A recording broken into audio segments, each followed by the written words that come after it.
안녕하세요. 올랜도 킴입니다. 팔란티어 주가가 많이 떨어졌는데 지금이 저점 분할 매수할 때인지 거기에 대해서 말씀드리겠습니다.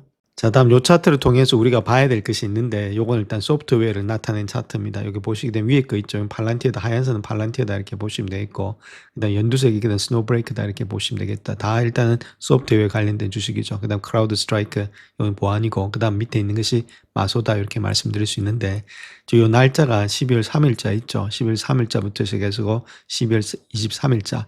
그때는 팔란티어는 계속 상승이 되고 있었습니다. 주가가. 자, 반면에 지금 이제 요 스트라이크가 스노브레이크 이런 것들은 내려갔고, 자, 그와 더불어서 지금 크라우드 스트라이크 역시도 마찬가지로 내려갔고, 마소는 뭐 평평했다 그렇게 보시면 되겠죠. 그래서 전반적으로 봤을 때는 팔란티어가 일단은 강한 모습에 있었다는 겁니다. 지금 소프트웨어 중에서는. 자, 그렇게 하다가 12월 24일부터 시작해가지고는 거의 다가 같이 내려가는 모양이 있었죠. 게다가 1월달 들어와가지고는 엔트로피 때문에 지금 폭락이 됐다. 이렇게 보시면 됩니다. 그래서 아무래도 다른 것보다는 지금 팔란티어가 역시나 좀 강한 모양을 보여주고 있는 것이 소프트웨어에 있어서 그렇다. 이렇게 보시면 되는데 지금은 그 동반 하락으로서 같이 하락을 했다는 거겠죠. 자, 같이 하락했다는 말은 아직까지는 구분이 안 된다는 겁니다. 즉 말해서 같이 편익이 되면서 주가 자체가 같이 하락을 해버렸다. 자, 그때 여기서 옥석을 가려내야 되는데 정말로 이런 것들보다 훨씬 더 많이 팔란티어가 일단 소프트웨어로서 충분히 엔트로피를 이기면서 갈 수 있는지, 자, 거기에 대해서 우리가 한번 알아봐야 된다. 이렇게 말씀을 드립니다. 자, 그렇다면 소프트웨어 엔트로피가 뭐 때문에 이렇게 문제가 되고 있는지 그부터 알아봐야 되겠죠. AI로 인해서 기존의 사스 비즈니스 모델이 붕괴되면서 발생되는 시장의 구조적인 무질서가 형성이 되고 있다는 거겠죠. 자, 요거 때문에 지금 주가가 같이 동반적으로 일단 폭락이 되고 있다. 이렇게 보시면 되는데, 자, 그래서 요 그림을 보면 우리가 쉽게 알 수 있는데, 옛날에는 5명이 있었으면 5명이 일단 프로그램이 있었어야 되겠죠. 그러니까 소프트웨어 입장에서는 돈이 그만큼 많이 들어왔다는 겁니다. 개인 한 명 한 명당. 자, 그런데 지금은 이제 엔트로픽이 들어옴에 인해서 그런 것들이 다 필요 없어지면서 사람조차도 일단 다 필요 없어지는 그런 가운데 있죠. 생산성이 상당히 향상이 되고 있다는 겁니다. 그러니까 아무래도 소프트웨어에서는 매출이 많이 떨어질 수밖에 없는 그런 구조를 가져가고 있다. 이렇게 밝히고 있습니다. 자, 투자자들 입장에 있어서는 많은 기대를 먼저 했다는 겁니다. 기대치가 너무 높았다는 거겠죠. 그래서 주가가 이미 그걸 다 반영을 했기 때문에 이번에도 그렇게 매출이 높고 이익이 높았음에도 불구하고 주가가 도리어 떨어지는 가운데 있었다. 기대치가 너무 높았다. 자, 그걸 우리가 볼 수가 있겠죠. 그 다음 가장 중요한 것은 이 부분입니다. 즉 미국의 상업 매출 자체는 137% 엄청나게 올라갔죠. 자, 그런데 국제 상업 매출이 있죠. 해외 상업 매출은 올라간 게 없다는 겁니다. 거의 지금 이제 10% 정도밖에 되지 않고 있죠. 자, 요것이 자체 아무리 시장이 이제 폭락을 가져온 거 아니냐. 자, 그렇게 볼 수가 있겠죠. 그래서 미국 시장의 폭발적인 성장, 이런 것들이 아무래도 해외 시장의 정체사에서 극단적인 격차를 보였다는 것들. 자, 요것 때문에 지금 이제 가장 크게 문제가 됐다. 저번에도 말씀드렸듯이 요거 제가 팔란티어 실적 발표 전에 말씀드렸죠. 국제 상업 매출에 따라서 시장이 변동이 올 거다. 이것이 키포인트였는데 결론적으로 봤을 땐 이것이 증가되지가 않았다. 단지 지금 이제 미국에서만 증가되고 있는 것들이 있기 때문에 시장이 요걸 갖다 원했는데 아무래도 이런 것들이 나타나지 않았기 때문에 시장이 폭락이 온 거 아니냐. 자, 그렇게 볼 수가 있겠습니다. 자, 그렇다면 팔란티어에 정말로 기술적인 해자가 있느냐. 자, 그것이 가장 중요하겠죠. 그렇게 일단 다른 회사들은 일단 데이터를 볼 때는 그냥 표적알이 이렇게 보고 있는데, 자, 팔란티어가 지금 이제 데이터를 볼 때는 하나하나 객체를 갖다 존재론적 개념, 즉 온톨로지 개념으로서 객체로서 보고 있다는 거겠죠. 그거 자체가 일단 다르다. 그러니까 모든 존재에다 의미를 부여하고 있기 때문에 시너지 효과가 다 나타날 수 있고, 지금 이제 다른 업체들처럼 이렇게 단순하게 바꿀 수 있는 그런 개념이 아니다는 거죠. 소프트웨어가. 자, 그런 점이 지금 이제 달리 표현되고 있기 때문에 충분히 기술적인 해자가 있다. 이렇게 말씀드립니다. 자, 그렇다면 그게 실질적으로 어떤 식으로 나타나느냐 했을 때 한 139% 정도 되고 있다는 거죠. 이게 순달러 유지율인데, 저희 고객들이 팔란티어였다 소프트웨어를 한번 쓰기 시작했다. 자, 그렇다면 락인이 바로 걸려버린다는 거겠죠. 자, 그런 가운데 있기 때문에 더 이상 다른 데서 여기서 헤매지 못하고 나오질 못한다는 겁니다.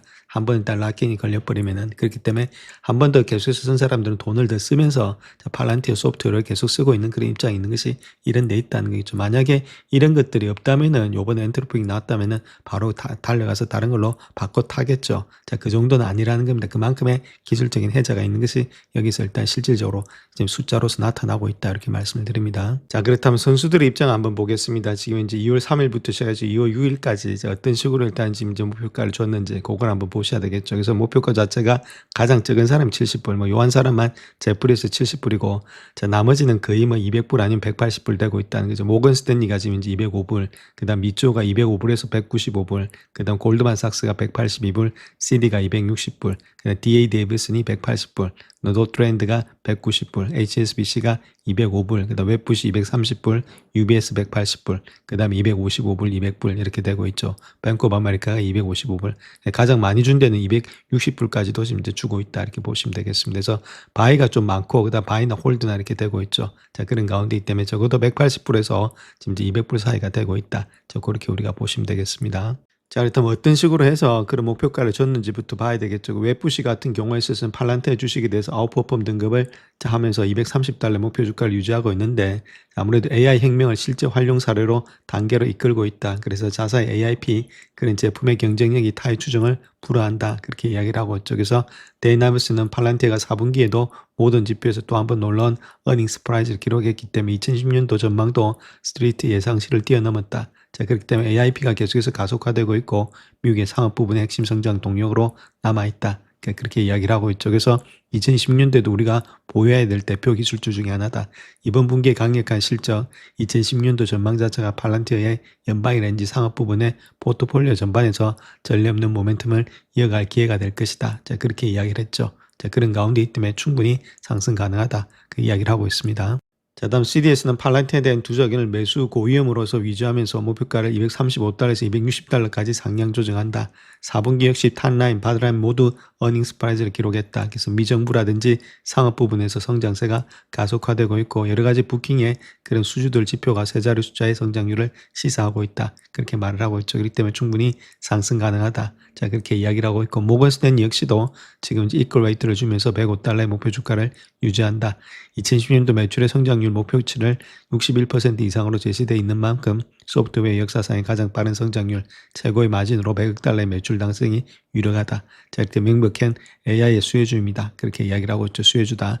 충분히 주가는 상승할 수 있다. 그 이야기를 하고 있습니다. 자, 그렇다면 밸류에이션 한번 보겠습니다. 밸류에이션 조금 비교를 해서 볼 것 같으면 팔란티어, 그 다음에 지금 마소, 그 다음에 스노우브레이크, 그 다음에 클라우드 스트라이크 이렇게 소프트웨어 회사들이 있죠. 자, 거기서 밸류에이션 난객 기준에서 1년치를 봤을 때 102배수 되고 있고 자, 여기 자체는 23배수, 139배수, 106배수 상당히 비슷한 모양이 있고 물론 마소는 대기업이니까 조금 일단 상당히 낮게 받고 있죠. 그래서 전반적으로 봤을 때는 지금 밸류에이션이 거의 같이 이렇게 폭락이 돼 있는 상태에 있다. 100배수니까. 자, 거기다가 지금 이제 패그 배수 있죠. 중요한 것은 패그 배수인데 성장률을 말하고 있습니다. 그래서 P를 갖다가 5년 동안 이익 성장률을 나눈 거다 이렇게 보시면 되는데 성장이 크면 클수록 좋겠죠. 전반적으로 일단 PEG 배수는 낮은 게 좋습니다. 패그 배수가. 여기는 2.29배수, 여기는 1.68이고 여기는 3배수, 4배수니까 훨씬 이쪽보다는 그나마 그래도 성장은 좀 크다 이렇게 보시면 되겠죠. 자, 그런 모양이 있기 때문에 아무래도 밸류에이션 입장에서 본다면 다 업종과 비교해 봤을 때 그렇게 뭐 지금 이제 완전히 높다 이렇게 보기는 힘든 모양이 있다. 이렇게 먼저 말씀을 드립니다. 자, 그렇다면 팔란티의 밸류에이션 한번 보겠습니다. 독자적으로 봤을 때 한 102배수 정도 되고 있죠. 자, 그러니까 요거 자체가 지금 섹터 평균하고는 뭐 잽이 안 되겠고 5년치 평균보다도 조금 일단 지금 이제 낮게 형성되고 있습니다. 23% 정도가 저평가되고 있다. 조금은 지금 이제 밸류에이션 상당히 낮은 가운데 있다는 거겠죠. 자, 그다음 패그 배수. 요거 좀 문제가 되고 있는데 이거는 지금 섹터 평균보다는 1.51보다는 조금 일단 높게 형성되고 있죠. 근데 아까 보셨듯이 다른 업종에 비해서는 뭐 3, 4배수 스노우브레이크라든지 크라우드 스트라이크보다는 조금 낮은 가운데 있기 때문에 이것도 뭐 크게 문제될 것은 없다. 이렇게 말씀드릴 수 있겠고. 그다음 EBITDA 포홀드 기준으로 봤을 때 74배수인데 5년 평균이 91배수 여기도 18% 정도가 저렴하게 되고 있다. 그래서 5년 평균치하고 한번 비교해 봤을 때는 전반적으로 다 일단 지금 이제 밸류에이션이 낮게 형성이 되고 있다. 이렇게 보시면 되겠죠. 자, 그렇다면 아무래도 지금 이제 주가가 많이 폭락을 했기 때문에 자, 어느 정도 일단 밸류에이션에 대해서는 조금은 우리가 안정감을 찾을 수 있지 않나. 자, 그렇게 볼 수가 있겠죠. 자, 그렇다면 우리가 여기서 봐야 될 것이 지금 2027년도에 지금 적정 주가를 한번 구해봐야 되는데 1.8 정도 되고 있죠. 자, EPS 성장률 자체 EPS가 추정된 것이. 자, 그렇다면 여기서 지금 모습 속에서 한 75배수밖에 못 받는데 자, 그게 아니라 한 100배수 정도는 받을 수 있다는 겁니다. 적어도 일단 100배수 받는다. 그렇게 했을 때는 아무래도 한 180불까지는 가지 않겠는가. 그렇게 볼 수 있겠고. 그래서 선수들이 한 요 정도까지는 부르고 있죠. 자, 거기다가 조금 더 보수적으로 잡아서 90배수 정도는 충분히 줄 수 있겠다. 그렇게 보시면 되겠죠. 그래서 90불 줬을 때 어떤 정도의 지금 이제 가격이 나오는지 그거 한번 보시게 되면은 90불이죠. 자, 거기다가 1.8입니다. 그래서 이걸 곱해주게 되면은 지금 모습에서 적어도 한 162불까지는 주지 않겠는가 그렇게 볼 수가 있겠다는 겁니다. 아무리 가장 낮게 줘도 한 120, 162불 정도는 우리가 받을 수 있는 그런 모양이 되지 않겠는가. 팔란티가 아무래도 성장이라든지 이런 것들 패그 배수라든지 앞으로의 성장률 비해서는 한 90배수 정도는 충분히 줄 수 있지 않나 그렇게 생각이 되고 있습니다. 그래서 적어도 한 150불 이상은 충분히 받을 수 있는 그런 가격대가 되고 있다. 이렇게 우리가 보실 수가 있겠습니다. 자, 그래서 차트상에서 보면은 아무래도 요 정도는 되고 있다는 거겠죠. 지금 160불 대니까 요 정도 직전 고점, 그 다음에 180불까지면 요 정도까지는 더 볼 수 있다. 그렇게 보시면 되겠죠. 그래서 지금 모습에서 여기서 요까지 봤을 때 목표가를 본다면 적어도 한 20% 정도는 상승폭이 있다. 이렇게 보시면 되겠고, 만약에 180불까지 간다면 30% 정도는 상승폭이 있지 않나. 자, 그렇게 볼 수 있겠죠. 자, 근데 요번에 일단 반등이 나왔던 데가 여기서 반등이 나왔습니다. 정말해서 아무래도 요쪽에서 반등이 나왔죠. 그 반등이 나왔던 기술적인 분석에서 본다면 여기가 레지스턴스죠. 저항대고 여기가 서포트죠. 자, 거기서 어느 정도의 반등이 나온 것이 요번에 아무래도 기술적인 반등이 좀 나온 거 아니겠는가. 자, 그렇게 보여주고 있고, 물론 추세가 하락 중에 있기 때문에 조금 더 하락세가 있다든지 옆으로 좀 누울 수는 있는데, 지금 요 가격대라면 밸류에이션 상에서 조금은 많이 지금 이제 소프트웨어 때문에 하락된 것이 아닌가. 그러니까 셀오프가 나와서 그런 거지 자체적으로 하락됐다 이렇게 보기는 좀 힘든 모양이 있다 이렇게 말씀드릴 수 있겠죠.